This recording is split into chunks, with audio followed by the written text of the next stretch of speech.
Patuloy po kayong makinig sa 702 DZAS.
Magandang umaga. Ito na ang pasimula ng pagsasahing papawid ng 702 DZAS, FABC Radio TV, Agapay ng Sambayanan.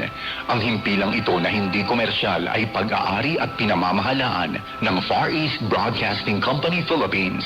Ang DZAS ay may lisensya mula sa National Telecommunications Commission na may bilang na BXE-0795-2017. Nagsasahing papawid ang 702 DZAS araw-araw sa lakas na 50 kilowatts sa 702 kilohertz sa AM band mula alas 4:35 ng umaga hanggang alas 12 ng hating gabi.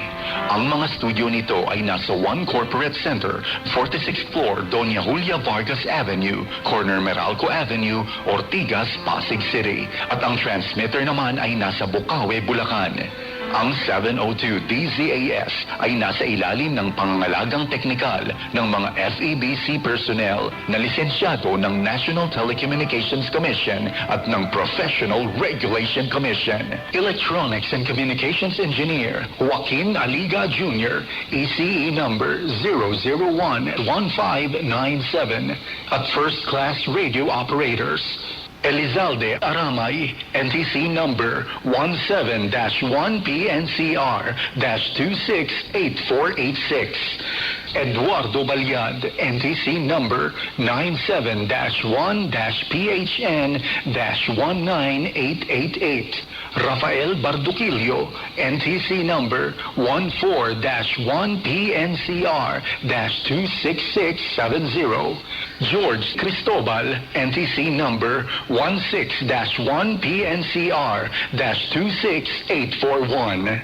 Raimundo Cristobal, NTC number 01-PHN-23193. At JVC Tabwa, NTC number 15-1-PNCR-26813. Ito ang inyong mga kaagapay sa 702 DZAS, FABC Radio TV, Agapay ng Sambayanan.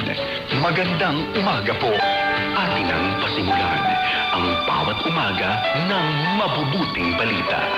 Halina't makinig sa bukal ng pagpapalang hatid ng mga piling talata at katuruan hango sa Magandang Balita Biblia na isinilaysay at isinadula upang magsilbing gabay sa iyong paglagong espiritual. Ang mga talatang ito'y tinipon ayon sa Daily Bible Reading Guide na inilimbag ng Philippine Bible Society. Sundan at subaybayan araw-araw upang makumpleto ang pagninilay sa salita ng Diyos sa loob ng isang taon. Halina at ating tuklasin ang magandang balita. Narito ang magandang balita ngayong araw ng linggo, 15 ng Pebrero. Mga bilang, chapter 16 to 18. Nagimagsik laban kay Moises si Korah